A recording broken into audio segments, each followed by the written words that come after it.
안녕하세요. नमस्ते सबैजनालाई। म निरञ्जन साक्य। म आज पनि फेरि तपाईहरुसम्म मेरो अर्को एउटा भिडियो लिएर उपस्थित भइसकेको छु। र यो आज मेरो छोटो भिडियोमा चाहिँ हामी इम्निदा, इम्निका र आनिम्निदाको बारेमा पढ्ने है। यो इम्निदा र इम्निका दुईटैको अर्थ हो हुन्छ हैन। इम्निदाको अर्थ हो हुन्छ भने इम्निकाको अर्थ चाहिँ प्रश्नवाचक हो हुन्छ है।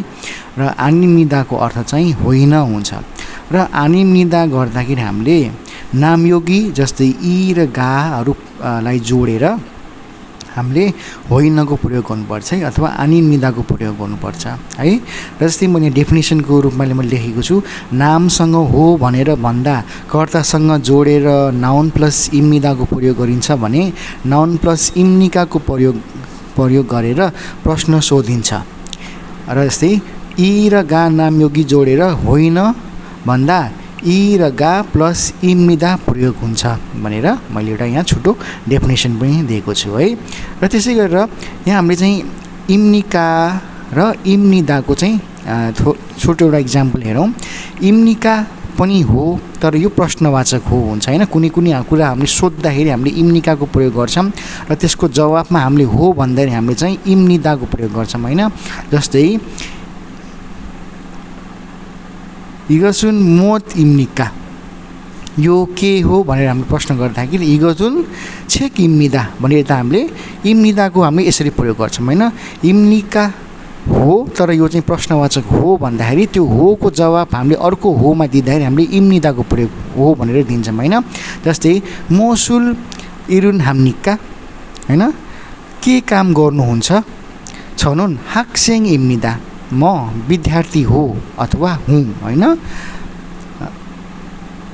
त्यसै अर्कोमा छगतुन मोसुल इम्निका, उ त्यो चाहिँ के हो भनेर प्रश्न हामीले गर्दाखेरि छगतुन अथवा छगसुन खाबाङ इम्निदा, खाबाङ इम्निदा। र हामीले यहाँ हैन खाबाङ इम्निदा भनेर हामीले यो मैले एउटा चाहिँ छोटो इक्जाम्पल दिएको छु। र तपाईले चाहिँ यस्तै अरू शब्दहरू चाहिँ राखेर पनि यसलाई चाहिँ प्र्याक्टिस गर्ने कोसिस गर्नु होला। बेसिक नाउनहरुसँग राखेर चाहिँ यसलाई चाहिँ प्रश्न दिने र जवाफ दिने चाहिँ कोसिस गर्नु होला है। र त्यस्तै गरेर हामीले अर्कोमा छ हामीले आनिम्निदाको प्रयोग कसरी गर्ने भनेर चाहिँ अब आनिम्निदामा नामयोगी जस्तै इ र गाको प्रयोग हुन्छ है हैन।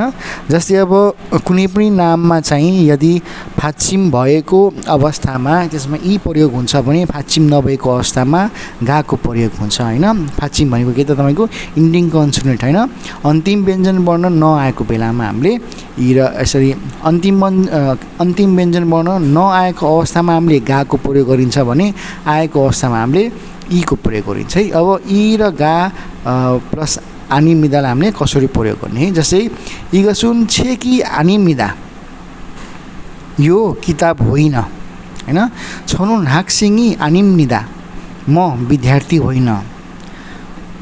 छगसुन विजागा आनिम्निदा, उ त्यो चाहिँ कुर्सी होइन हैन। जस्तै हामीले माथितिर हेर्न सक्छौँ। जस्तै छेकमा पनि फाच्चिम छ, हाक्सेङमा पनि फाच्चिम छ, दुईटैमा फाच्चिम भएको कारणले गर्दा हामीले इ को प्रयोग गर्छौं भने हैन। अब उइजामा चाहिँ यहाँ फाच्चिम नभएको कारणले हामीले चाहिँ गाको प्रयोग गरेको छौं है। र मैले चाहिँ तल एउटा सानो नोट लेखेको छु जसमा यसले चाहिँ एकदम ध्यान दिएर हेर्नु होला। नाउन प्लस इम्निदा लेख्दाखेरि सँगै लेख्नुपर्छ, छुट्याएर होइन हैन। तर नाउन प्लस इ र गा आनिम्निदा चाहिँ लेख्दाखेरि हामीले छुट्याएर लेख्नुपर्छ भनेको छ। जस्तै हामीले यहाँ चाहिँ हेर्न सक्छौँ, मैले छेकी ड्यास गरेर आनिम्निदा लेखेको छु हैन। हाक्सेङी ड्यास गरेर आनिम्निदा लेखेको छु हैन। अब उइजागा आनिम्निदा भनेर मैले यसरी ड्यास गरेर लेखेको छु तर हैन। जस्तै अब हामीले हेर्यौँ भने मैले यहाँ अब हैन। जस्तै छेक इम्निदा, हाक्सेङ इम्निदा, खाबाङ इम्निदा, मैले यो लेख्दाखेरि चाहिँ मैले चाहिँ के तपाईको जोडेर लेखेको छु हैन। यो चाहिँ अलिकति ध्यान पुर्याउनु होला है। यो इम्निदा भन्दाखेरि जोडेर र आनिम्निदा भनेर चाहिँ गर्दै हल्का छोडेर छुट्याएर लेख्नुपर्छ है। जस्तै यहाँ पनि हामी सक्छौँ यहाँ हामी चाहिँ यहाँ चाहिँ तपाईको आनिम्निदामा चाहिँ तपाईँको छुट्याएर चाहिँ अलग लेखिएको छ है।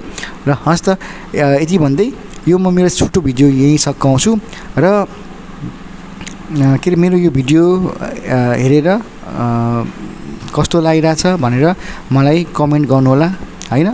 र म यस्तै सानो छोटो भिडियो प्रत्येक दिन तपाईँ समक्ष म पुर्याउने नै छु है। र हस् त धन्यवाद। आनियासेयो।